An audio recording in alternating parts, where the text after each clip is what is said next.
Hello and welcome to Applicata Biblia. My name is Mark. Thank you so much for stopping by. We are in the book of John and we're going to be looking at chapter 14.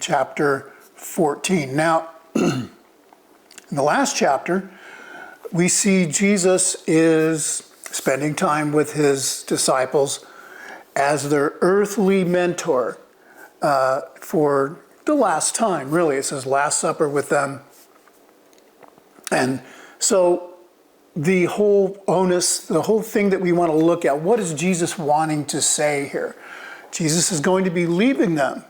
And so they don't completely understand what he's going to do. So the question is, what is he going to say? And in that last chapter, he sort of just started off with, be united, you need to love one another, and have humility toward one another. So that's kind of the kickoff of it all. And he, of course, emulates that by washing their feet. So yeah, you're not going to get any more than that. So we're going to look at this first section in chapter 14. Again, I'm not going to read it. Verses 1 through 14. It's fairly long, but we're going to see Jesus continue on in this dissertation. And so I think Jesus has been working on faith, including their faith, up until now. And now is the time for action. In this first section, I think the big key word or phrase is believe, because Jesus is still talking about believing, actively believing, and I will. And of course, this is Jesus telling them what he's going to do, and then he's going to tell them what they're going to do. So for this section, we need to remember that we're coming off again the heels of Jesus exposing Judas, and Judas leaves, and they think they know what's going on, but they don't, right? The disciples are not sure why, but Jesus has set the tone of this meeting, right? He washes their feet, and then he talks about the betrayal, and Judas leaves. He's talking about his impending death, and he leads this next scene with, don't be troubled. He says and reiterates, believe God, believe me. That's what he's telling them. Believe God, believe me, because if you believe in me, you believe in God. So he's petitioning their trust. Okay, because he's leaving them. They haven't a clue as to what will happen next. And Jesus is leaning on the one thing that will carry them through the perceived disaster of his crucifixion, because that's how it's going to be viewed. Then he references home, heaven. Okay, this is pretty cool. He tells them that God has many rooms and places, and Jesus himself will make those places ready for them. So Jesus is talking about heaven. Now again, they're not going to completely understand this. So if he goes before them, he will return, is what he says. And they will be able to return with him. And so Jesus is projecting out to the end of their lives. Now Jesus is speaking of such a deep spiritual matter that it kind of flies over their heads, it flies over the heads of the disciples. And that's okay. Those kinds of things are okay now. They will be revealed later. He tells them that they know the way. He's telling them, look, you know the way. He's assuring them. He's encouraging them. You know the way. And it's just the opposite of what he told the temple leaders, right? That they don't know where he's going. Now, Thomas disagrees. Now, he says, we do not know where you go. How can we know the way? And Jesus ties it all together with, I am the way and the truth and the life. No one comes to the Father except through me. So he's telling them, just remember me, trust me, remember who I am. This is what he's telling them. And they will come to understand this later and how it applies not only to them, but to all mankind.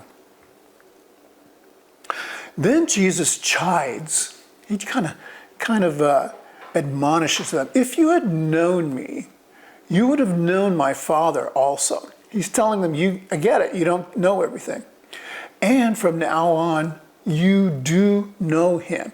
Again, here's that encouragement. It's like, don't worry about what's going to happen. It's going to look bad, but you know God, and you've seen him. So Jesus is addressing their lack of understanding with the hope. You do know him. Don't worry about this.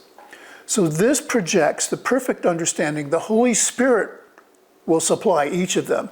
This also addresses the now for them. They know God, but their preconceptions get in the way. Now that can be an issue for us even today. We do not get to make God in our own image or twist him into a narrative doctrine that we make up. Philip disagrees with Jesus even. He says, Lord, show us the Father. That is enough for us. Just show us the Father. And Jesus admonishes again. He says to him in verse 9, am I so long a time with you and you have not known me?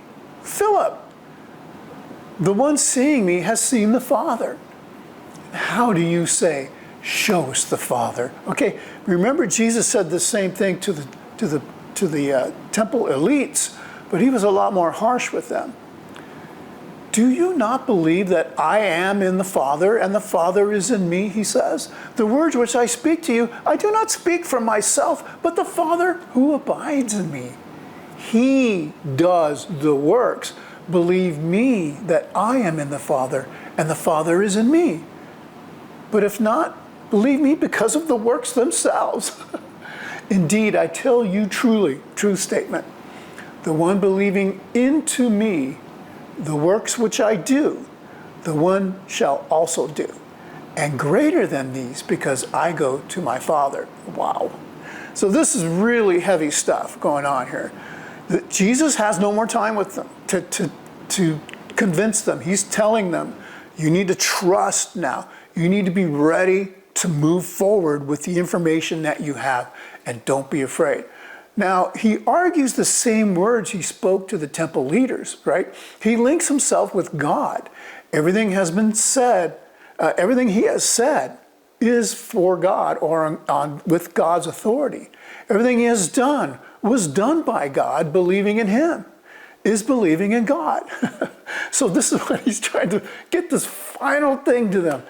There is no separating him from the Father. Here we also see the attitude of God, Jesus, and the Holy Spirit have concerning, this is what they have concerning the gospel. This is how it will be accomplished. And they're not too cued in yet to the Holy Spirit, right? But we're going to get to that. The reconciling of mankind back to God is far more powerful than any of the miracles Jesus did. With that gospel, with what Jesus says, carriers of the gospel, which will be them, will be doing works far greater than even raising people from the dead like Jesus did. And they don't understand that. How can that be? They're thinking, I'm going to be raising people from the dead? No, you're going to be helping people get back to God, and God will save their very souls. That's the gospel. Okay, now Jesus puts his name on this new covenant and gospel because it is of God. That is the power and authority it will carry. So this is the idea. When we as Christians say, I'm a Christian, we're saying I am a child of God because that's the authority Jesus carries because he is God. Okay, a very short section, verses 15 through 17. And I see here the key phrases, shall be in you. Okay, this is Jesus again talking to his apostles, almost apostles, his disciples, and he's just trying to get them to understand, look, you know what, I'm going to go ahead and read this. I'm going to back this up. If you love me, keep my commandments, is what Jesus says. And I will petition the Father, and he will give you another comforter. Okay, so he's talking about the Holy Spirit. that he may remain with you to the age. So he's talking about the Holy Spirit. The Spirit of truth within himself cannot receive, because it does not see him, for you know him, but you know him, for he abides with you, and he shall be in you. So he's talking about God being in them. How's that going to work? They're thinking, how's that going to work? Well, Jesus is talking about the Holy Spirit. And this is how this projects out to you and me. We can't overstate the importance of this brief section. Jesus attaches the professed love with obedience, right?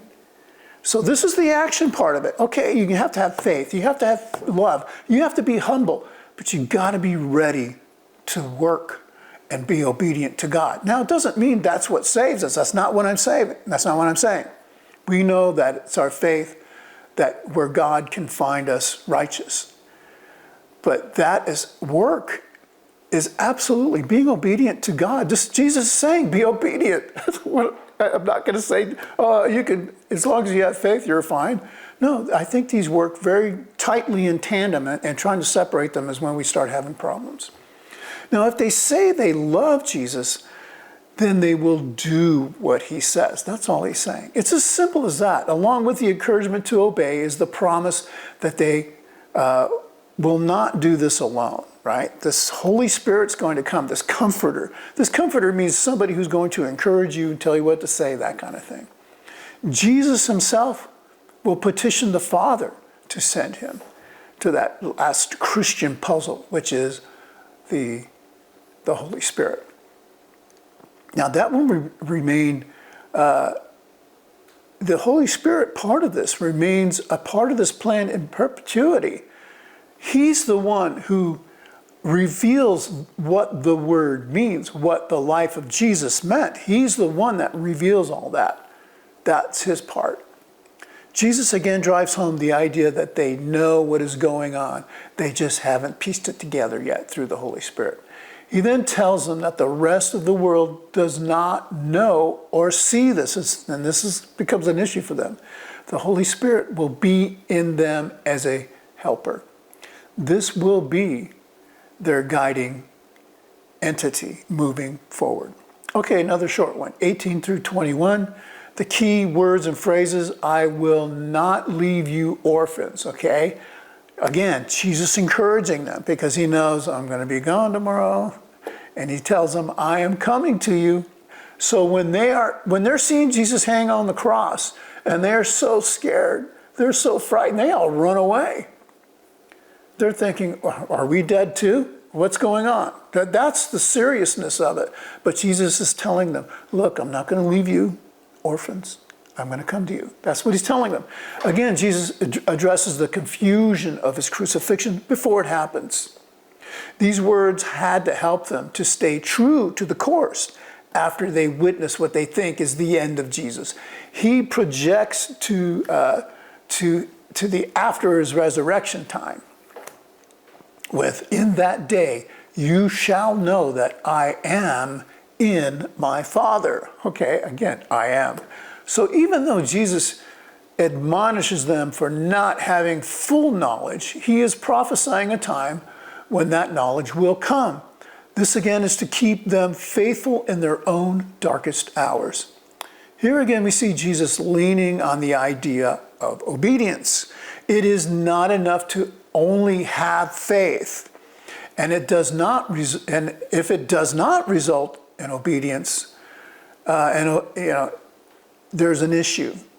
And because obedience helps us to build faith, okay, that's what happens. It's the natural outcome of your faith. And again, I don't want to get into the argument of what actually saves you, because I think that's such a moot point, and it really doesn't serve anybody, right? But Jesus puts these two things together. This isn't me. So Jesus is helping them withstand all the tests they will face. Faith is coupled with obedience, and that is what he says they need. That's what they need. And so that's what he tells them. And because it makes sense. What if they had faith and didn't bother telling anybody? if they didn't try to convert anybody, then nobody heard about it, right? So that's part of the whole deal. Okay, 22 through 26. We're going to talk a little bit more about that.